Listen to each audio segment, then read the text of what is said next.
Tom Cooper అని ఒక యుద్ధ నిపుణుడండి. ఇవాళ ఇతని పేరు మీకు ఇంటర్నేషనల్ లెవెల్లో మారుమ్రోగుతుంది.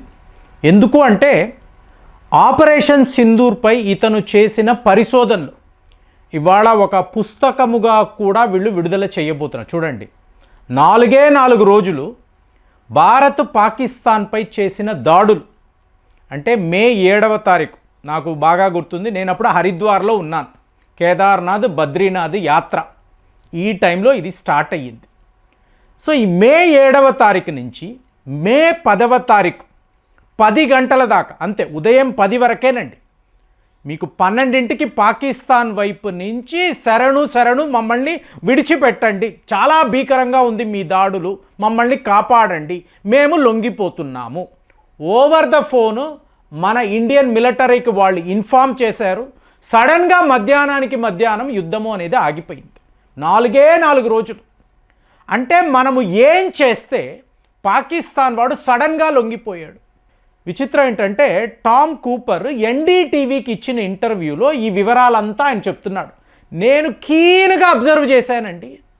ఇండియన్ ఎయిర్ ఫోర్స్ ఈ యుద్ధాన్ని చేసిన విధానము చాలా ఆశ్చర్యంగా ఉంది. మరి పాకిస్తాన్ వాళ్ళు అంత సడన్గా ఎలా లొంగిపోయారు అనేది కూడా ఇవాళ వరకు నేను ఈ పరిశోధనలు చేస్తున్నాను. సో కొన్ని షాకింగ్ నిజాలు నాకైతే అనిపించిందని ఈయన చెప్తున్నాడు. సో ఇక్కడ కంపారిజన్ ఏమిటి? 2001 నుంచి 2021 దాకా అమెరికా నాటో దళాలు ఆఫ్ఘనిస్తాన్లో చేసిన యుద్ధం ఫైనల్గా ఏమైందండి? అమెరికా వాడు చిత్తుగా ఓడిపోయాడు. రాత్రికి రాత్రి మూటాముళ్ళు సర్దుకొని అమెరికా వెళ్ళిపోయాడు. వెళుతున్నప్పుడు కూడా ఒక 13 మంది సైనికుల ప్రాణాలు పోయాయి. జో బైడెన్ మొసలి కన్నీళ్లు వస్తూ మా వాళ్ళు ఇలా చనిపోయారే బాధపడ్డాడు. మరి 20 ఏళ్ళు ఎందుకురా అక్కడ ఉంచారు? ఏమిటి మీరు సాధించారు? నథింగ్. ఇవాళ రష్యా యుక్రెయిన్ యుద్ధము అని అంటున్నారు 5 ఏళ్ల పాటు. మరి పుతిన్ గారి మైండ్లో ఏముంది? జెలెన్స్కీ ఏం ఆలోచిస్తున్నాడు? యుద్ధం అయితే ఆగడం లేదు కదా. సో ఈ సంవత్సరం ఆగిపోతుందని ఒక ప్రిడిక్షన్. మరి ఈ భారత్ వీళ్ళ స్ట్రాటజీ ఏమిటి? వీళ్ళు ఏం చేశారు? 4 రోజుల్లో మళ్ళీ పాకిస్తాన్ భవిష్యత్తులో ఎప్పుడూ కూడా భారత్తో యుద్ధము చెయ్యాలని అనుకోకూడదు. ఆ స్థాయిలో వీళ్ళ దాడులు ఉన్నాయి. ఏం చేశారు? సో ఇది point by point Tom Cooper NDTV వాళ్ళకి చెప్తున్నారండి. అందులో ఈయన అబ్జర్వేషన్ని మీరు గమనించారో అనుకోండి. ఇప్పుడు కిరాణా హిల్స్ అని మాట్లాడుతున్నారు. కిరాణా హిల్స్లో ఒక పర్టిక్యులర్ పాయింట్ ఇక్కడ ఒక బ్లాస్ట్ జరుగుతుంది. తరువాత సెకండరీ బ్లాస్ట్ అంటే ప్రైమరీ బ్లాస్ట్ అంటే మీరు బాంబు వేశారు, పేలింది. తరువాత అక్కడ మంటలు ఉంటాయి చూసారా, మంటలు కింద ఉండే ఎక్స్ప్లోజివ్స్ అవి కూడా పేలుతాయి. దీన్నే సెకండరీ బ్లాస్ట్ అని అంటారు. ఈ సెకండరీ బ్లాస్ట్ జరిగింది. మీకు ఎటు చూసినా కూడా పొగలు. ఈ పొగలను మీరు ఓపెన్ సోర్స్ ఇంటెలిజెన్స్ ద్వారా గమనించారు అనుకోండి. ఎగ్జాక్ట్లీ కిరాణా హిల్స్ టనల్స్ దాని ఎంట్రీ పాయింట్లో ఈ దాడులు జరిగాయి. ఇప్పుడు మీరు అదే ఏకే భారతి గారిని అడిగారు అనుకోండి, తెలియదండి, మాకు అక్కడ టన్నల్ ఉన్నట్టు కూడా తెలియదు, మేమైతే నేరుగా దాడులు చేశాము, వెనక్కి వచ్చేసాము. అంటే మే 7వ తారీఖు మీరు బ్రహ్మోస్ అలాగే మీకు స్కాల్ప్ అనబడే మిజైల్స్ వీటిని పెట్టుకొని పాకిస్తాన్ మీద నాకు తెలిసి చరిత్రలో ఫర్ ద ఫస్ట్ టైం అండి పీఓకే దగ్గర ఉండే టెర్రర్ క్యాంప్స్ నుంచి కరాచీ దాకా కూడా వరుస పెట్టి దాడులు. అంటే ఇది పకడ్బందీగా వీళ్ళు వ్యూహం. అంటే ఇలా చెప్తున్నారంటే ప్రిసిషన్ టార్గెట్ అండి. ఎక్కడ ఏముందో 100% ఇండియన్ ఎయిర్ ఫోర్స్కి తెలుసు. వాళ్ళ వింగ్ కమాండర్స్ ప్లాన్ ప్రకారమే ఈ పనులు చేశారు. టోటల్ డెనియల్ మోడ్లో ఉన్నారు. మాకు తెలియదు, మేము చెయ్యలేదు, మేము తీవ్రవాదులనే టార్గెట్ చేశాము. 9 టెర్రర్ క్యాంప్స్ ముషఫరాబాద్ నుంచి సియాల్కోట్ అనండి, కోట్లీ, గూల్పూర్ ఇలాగా ఈ ప్రాంతాలలో ఉండే తీవ్రవాద క్యాంపుల మీద మాత్రమే మేము టార్గెట్ చేశాం. మరి కరాచీ దాకా మీ విమానాలు ఎలా వెళ్ళాయి? ఇది టామ్ కూపర్ అడుగుతున్నారు. అంటే ఇప్పుడు ఒక దేశం యొక్క బడ్జెట్ ఒక 20 బిలియన్ అమెరికన్ డాలర్స్ అనుకోండి. మీరు కొట్టిన దెబ్బ 4 రోజుల్లో ఒక 10 నుంచి 15 బిలియన్ అమెరికన్ డాలర్స్ మీరు వాళ్ళకి నష్టాన్ని కలిగించారు అనుకోండి.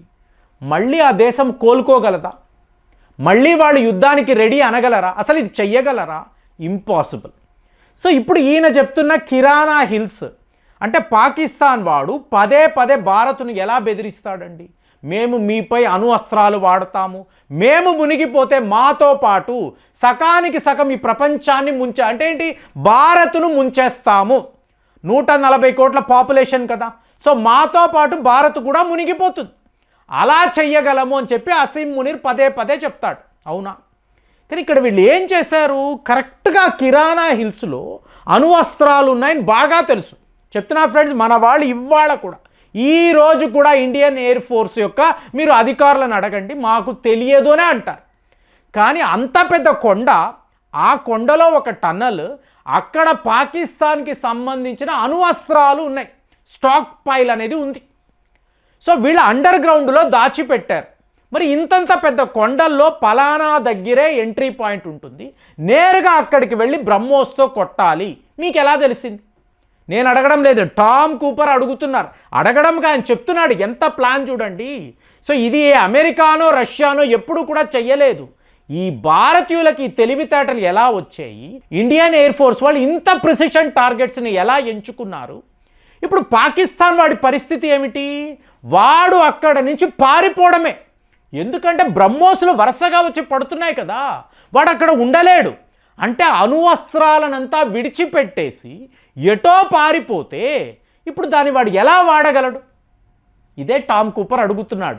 పాకిస్తాన్ చెప్తున్న మా బలము మా అణు అస్త్రాలు, ఆ అణు అస్త్రాలను అండర్ గ్రౌండ్ దాకా భారతీయులు దాడులు చేసి ధ్వంసము చేస్తే ఇప్పుడు వీళ్ళ అణు అస్త్రాలను ఎలా వాడతారు? దానికి కోడింగ్ ఉంటుంది కదండి, మీరు వెళ్ళి కీ పెట్టి ఆపరేట్ చేయాలి కదా. మీకు ఈ దాడులకు వాళ్ళు పారిపోయారు.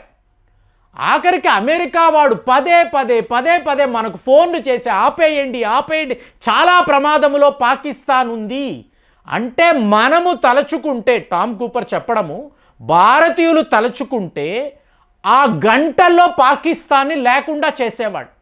పీఓకేని కాదు, ఇస్లామాబాద్ దాకా కూడా మీకు పాకిస్తాన్ అనబడే దేశమే లేకుండా వీళ్ళు చెయ్యగలరు, చేసి చూపించారు.